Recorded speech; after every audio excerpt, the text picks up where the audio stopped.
Olá, sejam muito bem-vindos. Já pararam para pensar na diferença entre a pessoa que somos em público e quem somos, bom, em particular? Hoje a gente vai mergulhar exatamente nisso. Quem é uma pessoa de verdade quando, sabe, o palco se esvazia e as luzes se apagam? Ok, vamos aprofundar um pouco. Essa pergunta aí na tela é o ponto central de toda a nossa análise de hoje.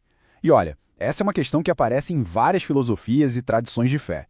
E ela nos convida a encarar a essência de quem somos de verdade, bem longe dos olhares dos outros. Muitas fontes, incluindo o trabalho do autor Bill Hybels, trazem essa definição de caráter que é, vamos combinar, muito poderosa. A ideia principal não é sobre o que já foi feito, mas sobre quem somos de verdade quando a gente acha que ninguém está vendo.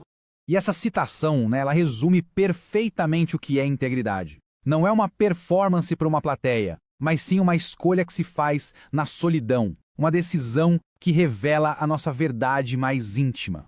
Partindo dessa ideia de integridade, a gente chega numa distinção que é fundamental para o nosso papo de hoje: a diferença entre reputação e caráter. Vamos dar uma olhada nessa tensão que existe entre a imagem que é projetada para o mundo e a realidade que é vivida por dentro. Agora, o que é bem interessante aqui é esse contraste gritante. Como disse o Thomas Paine, reputação é o que os homens pensam de nós, caráter é o que Deus sabe de nós. Um lado é sobre a percepção dos outros, o outro é sobre a verdade que só a gente, e talvez uma força maior, conhece. Pois é, quando o foco vira a reputação, as ações podem acabar se tornando uma espécie de peça de teatro, né? A busca por aplausos, por aprovação, pode levar alguém a agir de um jeito que não tem nada a ver com o que essa pessoa acredita de verdade, criando uma desconexão bem perigosa com seu verdadeiro eu.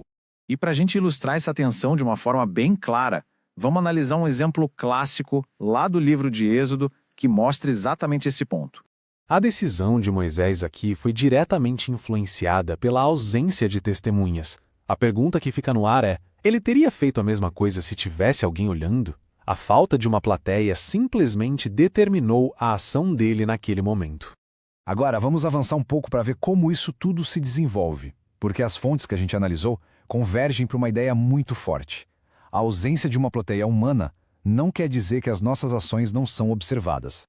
Várias perspectivas, seja na teologia cristã ou na espiritualidade da Umbanda, por exemplo, falam da mesma coisa: uma testemunha constante e invisível. É aquela noção de que, no fundo, nossas ações nunca acontecem em total segredo. Na Bíblia, um dos nomes para Deus é El Roi, que significa o Deus que tudo vê. E esse versículo de Provérbios deixa isso bem claro, né? A crença numa vigilância divina constante sobre tudo que é feito. E essa frase aqui ilustra de forma brilhante uma verdade universal parecida, mas vinda de outra fonte espiritual. A ideia de que no nosso próprio espírito, a nossa consciência, guarda um registro perfeito de tudo. É a testemunha interna que nunca descansa. Agora, em total contraste com a história de Moisés, o relato de José no livro de Gênesis mostra um caráter que é definido justamente pela presença dessa testemunha invisível e não pela ausência de uma plateia humana. Então, o ponto crucial aqui é o seguinte: a preocupação dele não era ser pego por alguém, mas sim o relacionamento dele com Deus. O caráter dele era o mesmo, não importava se era em público ou no privado. A plateia dele era constante. E essa ideia de uma testemunha constante nos leva, claro, a uma consequência inevitável que é explorada em todas as fontes. Nada, absolutamente nada, fica escondido para sempre. Seja nesta vida ou numa próxima, a narrativa é consistente. O que é feito em segredo, uma hora, será conhecido por todos. O privado, com o tempo, se torna público. Essa declaração de Jesus é, direta e absoluta. É a promessa de um desvendamento final de todas as coisas. Simplesmente não existe segredo eterno. A primeira carta a Timóteo nos lembra de uma coisa bem interessante. As consequências de algumas ações são imediatas, sabe? Todo mundo vê na hora. Já outras, essas demoram mais para aparecer. Mas a mensagem é clara: cedo ou tarde, tudo vem à tona. O apóstolo Paulo reforça essa ideia, afirmando que até mesmo os segredos dos homens vão fazer parte desse acerto de contas final. Nada, nem mesmo os pensamentos, escapa dessa grande revelação. Esse fluxograma aqui resume bem todo o arco da nossa conversa. As nossas escolhas privadas têm sim consequências finais e muitas vezes públicas. É um processo que parece ser inevitável.